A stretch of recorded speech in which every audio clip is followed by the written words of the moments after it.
Hey you guys, so I'm back and I want to show y'all basically how I got these faux locks. This video will be I'm not going to talk through this video. I'm going to do a voiceover for the video because I had a lot going on. So I just decided not to talk because y'all know how I am about talking, saying the wrong words, not knowing what to say. So I just decided not to talk at all. So yeah. So in this video you will see how I got these false locks.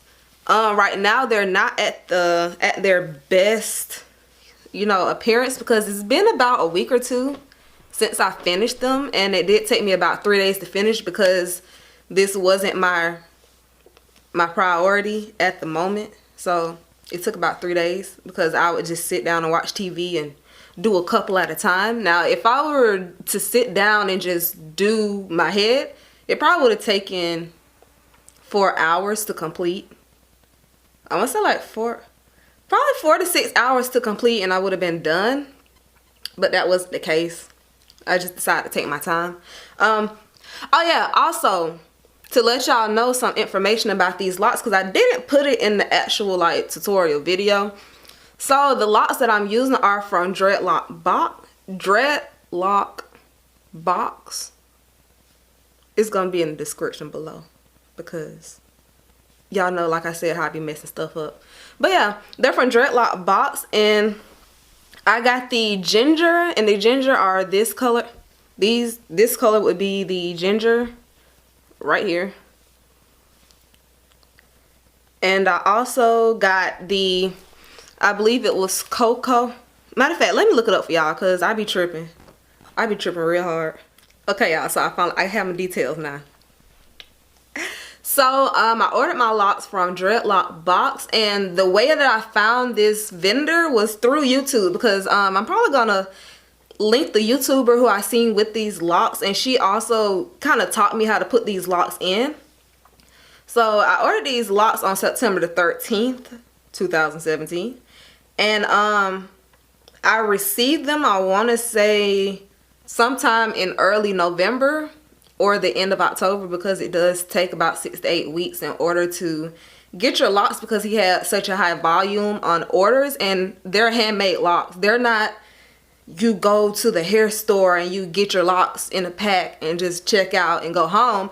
These he actually sat down and interlocked some synthetic hair and made they're handmade. So the colors I got 20 locks. I have 40 locks in all. So 20 of them are in the color ginger, and the other color is in brown ombre. And the brown ombre is this color where it's basically a 2 or 1B, and it goes down to about a 2733, something on the lines of that. And this is the ginger lock. And when I say the ginger is really ginger, it is really ginger. So yeah, I have those. So like I said, I have 40 locks in all, and I did not use all 40 on my head because it just didn't work out that way. So yeah, the locks at the time were $63 for 20 locks. So basically it's spending the same thing you would pay on buying hair off of AliExpress for these locks, because these are reusable, so you can take them out and put them back in and keep on doing that all you want. Now something I did not put in the video was what I did to the locks, the prep that I did to the locks before I put them in my head. So after watching the YouTuber, I can't remember her name, but I will link it in the description box, or I will post it in this video somewhere so you'll know who I'm talking about. She bought locks from the same vendor. And if you're the type of person who whenever you put synthetic hair in your head, your scalp itches and you get breakouts in your scalp and stuff, that means the hair is too alkaline. So in order to get rid of the alkaline in the hair, she was like, put your hair in some warm water and pour a little bit of apple cider vinegar in it to get the alkaline out of the hair. So that is what I did. I drenched the hair. I put the hair in warm water with a little bit of apple cider vinegar in it. And I haven't really had any problems with my head itching or anything of that nature. So it's plus. So yeah. Try to think what else I would like to tell y'all before I get into this video, because like I said, it's a voiceover and there's nothing in it. So these locks are very lightweight, and I'm not sure what the length is. I'm gonna go back and look for you real quick, because I'm pretty sure he has it on the site. So the locks that I chose were the single-ended temporary loop locks. I got them in the temporary loop, as in latch hook loop. So they are meant to be used with a latch hook, even though the loop is big enough to where you don't, if you do the way that I did it, you don't really need a latch hook at all. And the length, go check. This is what they look like on the website. The locks are, it says for the diameter, the locks are 1 to 1.5 centimeters in thickness. But if you did want them to be thicker or thinner, leave a comment and just leave a comment on how thick you want them, so he'll contact you, or you can contact him and give him kind of a measurement of how thick you want your locks, if you really have a specific thickness that you want for them. And it does come in 3 length options. The option is short, which is 20 to 30 centimeters, which is 7 to 12 inches.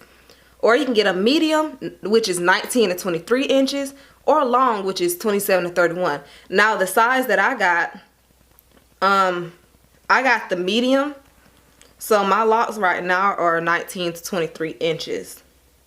They're pretty long. And I'm 5'1", so these locks go, they're pretty long. They go all the way to my waist. The end of them is at my waist, and I can't really show you right now.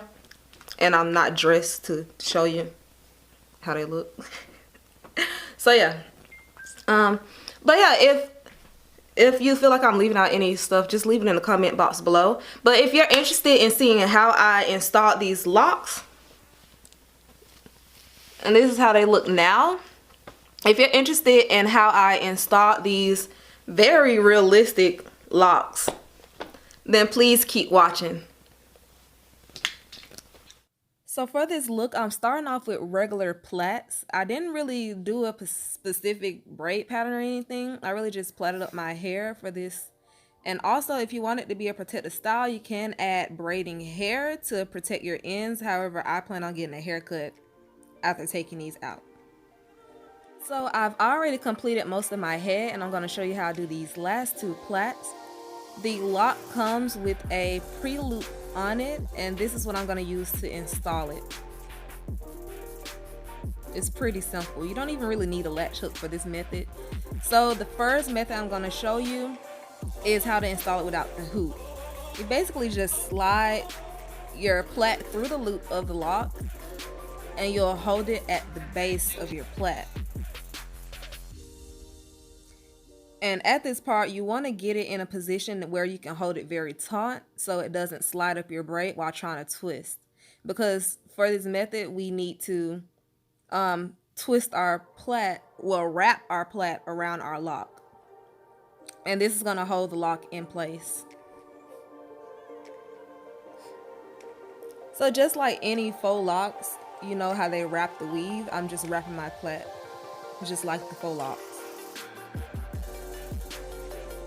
And also, I'm going to show you how I secure it. And to secure my locks, I will be using a non-damaging rubber band. It's like an ouchless rubber band, which I do not recommend because with my hair, it kept popping. And this is just a double take on how I inserted the lock.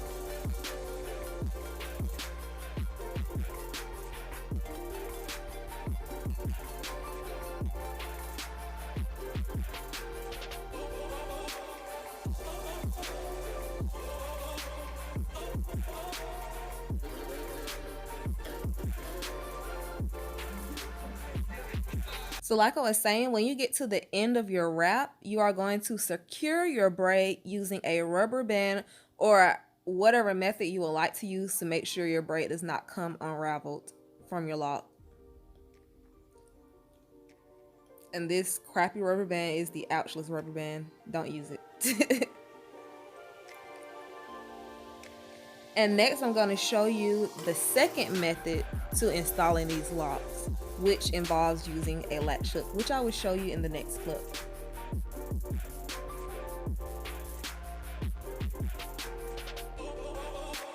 So here's the latch hook if you've never seen it before. A lot of people use it for crochet braids. And for this look, I'm going to basically insert my open hook through the base of my plait. Then I'm going to attach my loop to the end of that and close off the loop on the latch hook. And slide it through my plait. Next, I will take the end of the lock and I will pull that through the loop as well. And one way I should have done it, I should have pulled my plait through the loop as well, but I didn't, and this made that one bulky. So this is not the method that I use for my head. I used the first method because it was just a little more seamless. But if you want your lock to be more secure, then this is the method for you. And these will definitely be more taut than the first method. But just like the first method, I'm just going to take my leftover plait and wrap it around the base of the lock. And I don't think I showed you in this clip, but I'm also going to secure it with a rubber band. And this is where the extra braiding hair comes into play, because if you don't want to damage your ends with the rubber band, so by adding in extra braiding hair, it can protect your ends from the rubber band. So after having all my braids, basically all my locks in and my braids secure with rubber bands, I'm going to start the next process of putting in these locks, which involves me wrapping them. And this is just how my hair is looking right now before wrapping my locks.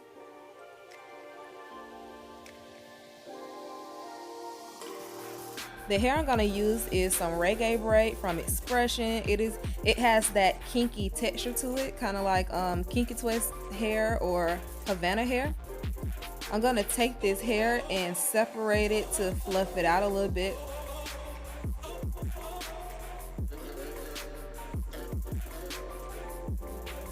And then I'm going to use it to wrap around my braid that I wrapped around my lock. Now, I'm kind of bad at explaining this, but yeah. You're going to hold the hair tucked towards on your lock, and you're just going to begin to wrap it around the base of the lock, and make sure you wrap it pretty tightly so that it stays secure. And while I wrap, I like to try to spread the hair as wide as I can. Sometimes it doesn't work out, but I do try to spread the hair. And I know you can't really see what I'm doing because it's kind of hard to get a good angle to show how to wrap.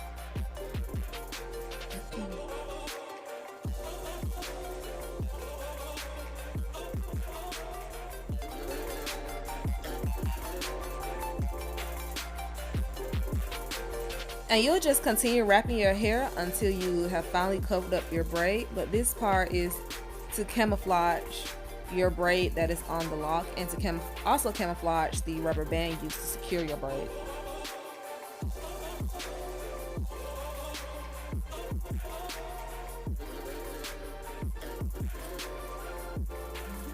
Something I like to do after I finish wrapping my hair, or to secure my wrap, I like to wrap upwards and then downwards, and somehow this secures the wrap from coming loose.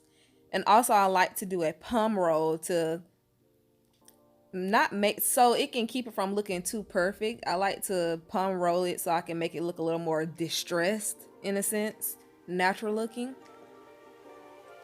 And some other times I will just distress the ends a little bit more by taking two fingers and just rubbing it until some of the pieces come loose. And you might have trouble with it unraveling, and all you got to do is just wrap it back up and you'll be fine.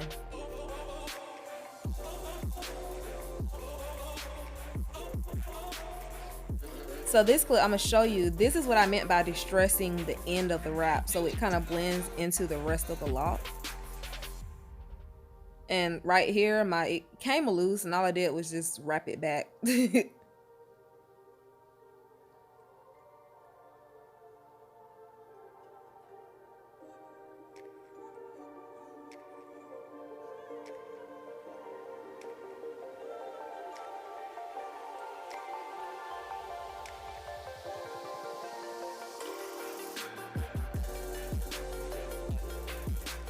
So here is the finished product. I'm just showing you how my hair come out after I wrapped every lock, or at least the majority.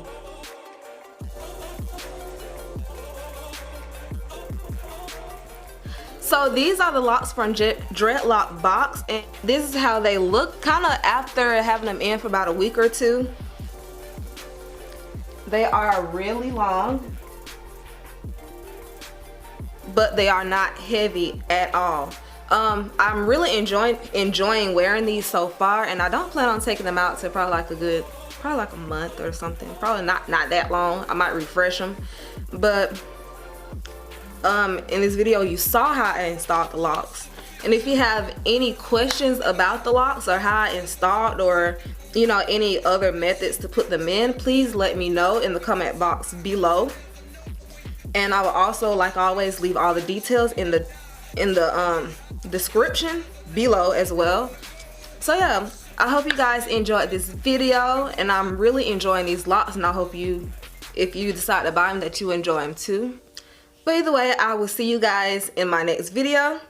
And if I don't get back to you, I'm pretty sure it'll be a new year. So happy New Year's, and I hope you all enjoy your Christmas and New Year's if I don't come back to you. And I will see you guys on my next video. See ya.